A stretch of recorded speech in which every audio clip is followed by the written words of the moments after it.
Bethlehem అనే చిన్న పల్లెటూరులో కృపాకర్, విక్టోరియా అనే పేద దంపతులు ఉండేవారు. వారు నిత్యం దేవుని ప్రార్థన చేసేవారు. ప్రభువు పట్ల మంచి నమ్మకంతో ఉండేవారు. అందువలన ప్రభువు వారిని తన కృపతో భద్రంగా కాపాడుతుండేవారు. కృపాకర్, విక్టోరియా రోజూ క్రమం తప్పకుండా ప్రార్థనలు చేసేవారు. ప్రార్థన ముగిసిన తరువాత కృపాకర్ నాగలి భుజాన పెట్టుకుని తనకున్న అరెకరం పొలాన్ని సాగు చేసుకోవడానికి వెళ్లిపోతాడు. తరువాత విక్టోరియా ఇంటి పని, వంట పని చేస్తుంది. కుమారుడు జోసెఫ్ చదువుకోవటానికి స్కూల్కి వెళ్లిపోతాడు. అలా ఆ దంపతుల జీవనం దేవుని ఆశీర్వాదంలో సాగుతుంది.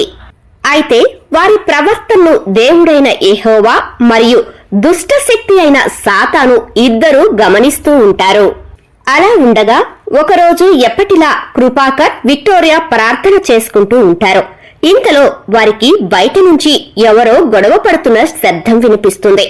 ప్రార్థన పూర్తయిన తర్వాత ఇద్దరు బయటకు వస్తారు. అక్కడి దృశ్యం చూసి ఇద్దరు బాధపడతారు. అక్కడ తమ పొరుగింట్లో ఉంటున్న వెస్లీ కళ్ల వెంట నీళ్లతో బాధతో రోదిస్తూ ఉంటుంది. ఏమైంది వెస్లీ? ఎందుకు ఏడుస్తున్నావు? మళ్ళీ నీ భర్తతో ఏమైనా గొడవలయ్యాయా? చెప్పు వెస్లీ, అసలేం జరిగింది? అవును విక్టోరియా, నా భర్త మద్యానికి, జూదానికి అలవాటు పడ్డారు. రోజు మద్యం సేవించి ఇంటికి వచ్చి డబ్బు తీసుకురమ్మని కొడుతున్నాడు. నేను చాలా దుఃఖంలో ఉన్నాను. మీరే నన్ను ఆదుకోవాలి. మేము ఎట్టివారం వెస్లీ, నీకు సహాయం చేయుటకు. నీవు దేవుణ్ణి విడిచిపెట్టి చాలా పెద్ద తప్పు చేస్తున్నావు. దేవునికి ప్రార్థన చెయ్యి, దేవునికి మొరపెట్టు. దేవుణ్ణి కష్టాలను తీరుస్తాడు. మేము కూడా నీ కొరకు ప్రార్థన చేయుదుము. అవును వెస్లీ, నా భర్త నీ భర్తతో మాట్లాడతాడు. ఖచ్చితంగా నీ భర్త మారు మనసు పొంది భగవంతుని సన్నిధిలో ఉంటాడు. మరేం భయపడకు వెస్లీ. అవును విక్టోరియా, నేను దేవుణ్ణి విస్మరించడం వల్లనే నాకు ఈ దుస్థితి కలిగింది. నేను ఖచ్చితంగా ఉపవాస ప్రార్థనలో భగవంతుడికి మొరపెట్టుకుంటాను. మీరు కూడా నా కొరకు ప్రార్థన చెయ్యండి. అలా బాధతో చెప్పి వెస్లీ అక్కడి నుంచి వెళ్లిపోతుంది. ఆ మర్నాడు వెస్లీ కఠిన ఉపవాసంతో దేవుడికి మొరపెట్టుకుంటుంది. నన్ను క్షమించు వెస్లీ, నేను మద్యానికి, జూదానికి అలవాటు పడి నీకు చాలా పాపం చేశాను. ఇక నుండి నేను మారు మనసుకున్నై నిన్ను బాగా చూసుకుంటాను. ఆ విధంగా ప్రభువు ఆమె మొర విని భర్తకు మారు మనసు పొందేలా చేస్తాడు. వెస్లీ మరియు తన భర్త పీటర్ ఇద్దరు భగవంతుని సన్నిధిలో వాళ్ల కాలాన్ని గడుపుతూ ఉంటారు. వాళ్ల జీవితాలు ప్రభువు బాగుపరిచినందుకు విక్టోరియా దంపతులు ఎంతో సంతోషిస్తారు. ఒకరోజు విక్టోరియా, వెస్లీ చర్చి వద్ద మాట్లాడుకుంటూ ఉంటారు.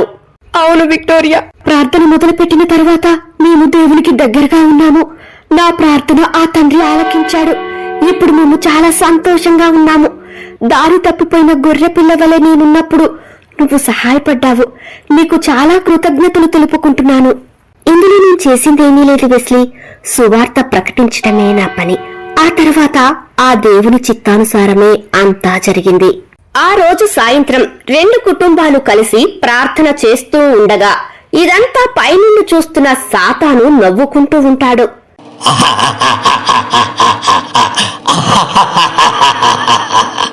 సాతాను, ఎందుకలా నా బిడ్డలను చూసి నవ్వుకుంటున్నావు?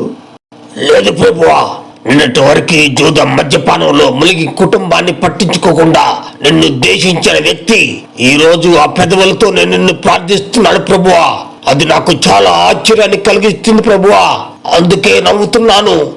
మారు మనసు కోసమే కదా సాతాను నేను నా ప్రాణాన్ని బలిపరిచింది. అదంతా వారి క్షేమం కోసమే కదా. ఓ అలాగా, అయితే ఇప్పుడు వారు మీ పట్ల నిజాయితీతో ఉంటారని మీరు భావిస్తున్నారు ప్రభువా? ఎందుకు నవ్వుతున్నావు ప్రభువా? నీ నవ్వుకు నాకు అర్థం తెలిసింది, కానీ నేను మాత్రం ఆ కుటుంబాన్ని పరీక్షించాలని ఉంది. ఇప్పుడు మీరు వారికి సకల సంపదలు ఇచ్చిన రెండు కుటుంబాలు సంతోషంగా ఉన్నాయి. ఇప్పుడు నేను ఆ ఇరు కుటుంబాలను పరీక్షించాలనుకుంటున్నాను, ఆనాడు యోబుని పరీక్షించిన విధముగా. సాతాను, ఆనాడు యోబుని పరీక్షించి నువ్వు విఫలమయ్యావు. ఈనాడు కూడా అదే జరుగుతుంది సాతాను. అప్పుడు ఏమైంది ప్రభువా? మీరు నాకు అనుమతి ఇవ్వండి. ఇరు కుటుంబాలను పరీక్షించిన పిమ్మట మన ఇద్దరిలో విజయం ఎవరిదో చూద్దాం ప్రభువా. సాతాను మాటలకు ప్రభువు మనసులో నవ్వుకొని సరేనని వారిని పరీక్షించుకో అనటంతో వెంటనే భూలోకానికి దిగి వచ్చిన సాతాను ముందుగా పీటర్ కుటుంబాన్ని పరీక్షించాలనుకుంటాడు. దానికోసం పీటర్ కుటుంబంలో అజ్ఞాతంగా తిరుగుతూ అతడికి ఇచ్చోడు ఆలోచనలు కలిగిస్తాడు. అప్పుడు పీటర్ తన మనసులో ఇలా అనుకుంటాడు. ప్రభువా, ఈ రోజు నా మనసంతా పిచ్చి పిచ్చిగా ఆలోచిస్తుంది. తిరిగి నా మనసు మద్యపానాన్ని కోరుతుంది, జూదానికి వెళ్ళమని చెప్తుంది. నా దయగల ప్రభువా, అలా జరగకూడదు. నేను పాతాళలోకానికి వెళ్ళాలని అనుకోవడం లేదు, పాపుల మార్గం కోరుకోవటం లేదు ప్రభువా. నా మనసును శుద్ధిపరచు ప్రభువా అంటూ ప్రార్థన చేసుకోవటం మొదలు పెడతాడు. అయినప్పటికీ తన మనసులో పదే పదే అవే ఆలోచనలు రావటంతో కన్నీటితో ప్రార్థన చేయటం మొదలెడతాడు. అలా ఎంతో సమయం ప్రార్థిస్తాడు. ఇదంతా చూస్తున్న సాతాను అక్కడి నుంచి మాయమైపోతాడు. ఏమైంది సాతానా? నీ మొదటి ప్రయత్నం విఫలమైందా? తన కన్నీటి ప్రార్థన నిన్ను విఫలపరిచిందా? ఓడిపోయానని సిగ్గుపడుతున్నావా? అప్పుడు ఏమైంది ప్రభువా? ఇప్పుడు కదా నా ప్రతాపం మొదలుపెట్టిందా? అలా చెప్పి సాతాను అక్కడి నుండి మాయమైపోతాడు. మరుసటి రోజు ఉదయం పీటర్కు విపరీతమైన జ్వరం వస్తుంది. భార్య అతన్ని వైద్యుడి వద్దకు తీసుకువెళ్తుంది. అయినా జ్వరం తగ్గదు. పీటర్ ఎంతో బాధపడుతుంటాడు.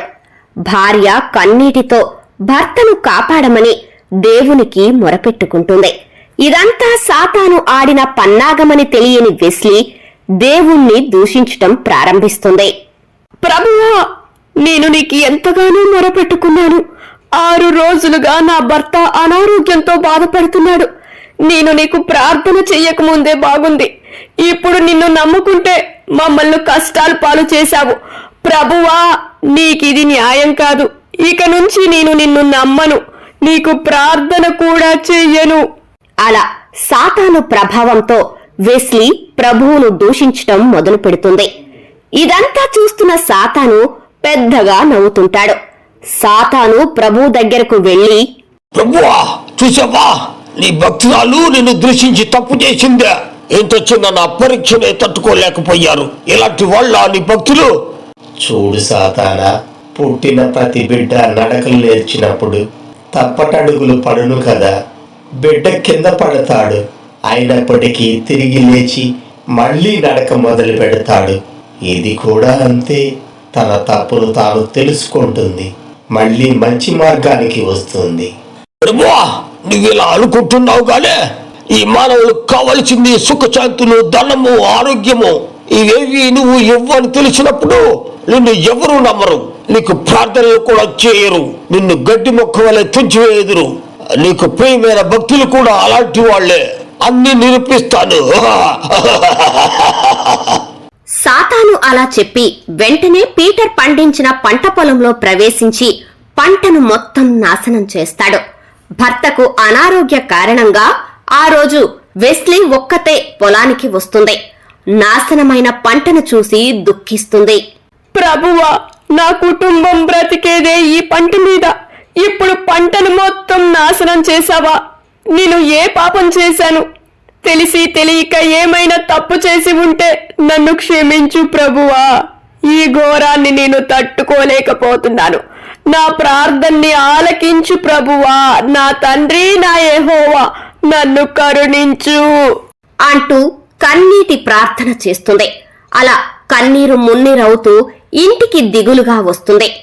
కుటుంబమంతా చాలా దుఃఖంలో నిండిపోతుంది.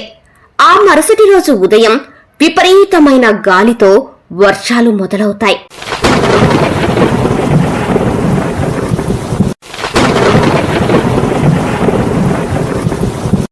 పీటర్ కుటుంబం చాలా కంగారు పడుతూ ఉంటుంది. ఎందుకంటే ఆ భయంకర గాలివానకు తమ నివాసం ఎక్కడ కూలిపోతుందోనని కుటుంబం అంతా ప్రార్థన చేయటం మొదలు పెడుతుంది. ప్రభువా, కష్టకాలంలో మాకు తోడుగా ఉండు. ఈ భయంకర తుఫాను బారి నుండి మమ్మల్ని కాపాడు. ప్రభువా, దయచేసి వర్షాన్ని ఆపేయి. నీ చిత్తం లేనిదే ఏది జరగదు కదా. నా తండ్రి, నా చిత్తాన్ని నీ చిత్తానుసారంగా జరిపించు అంటూ కుటుంబమంతా ప్రార్థన చేస్తుంది. అయినప్పటికీ వర్షం గాలి పెరుగుతుందే కాని ఏ మాత్రం తగ్గదు.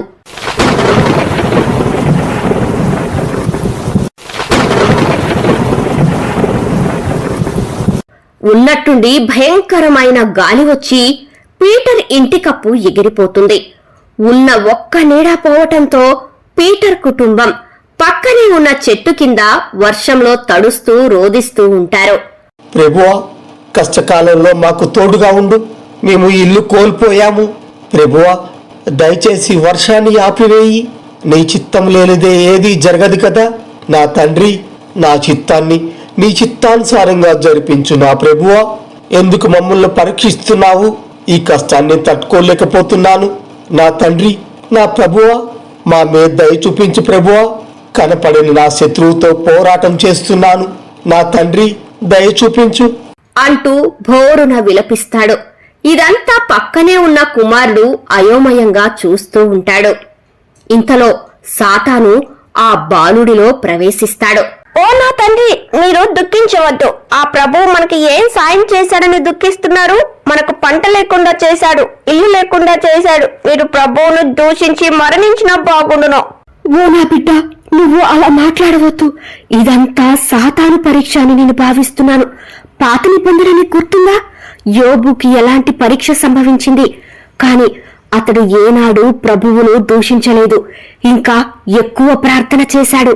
ఆ రాతలన్నీ నీటిపైన బుడగల్లాంటివి అమ్మా.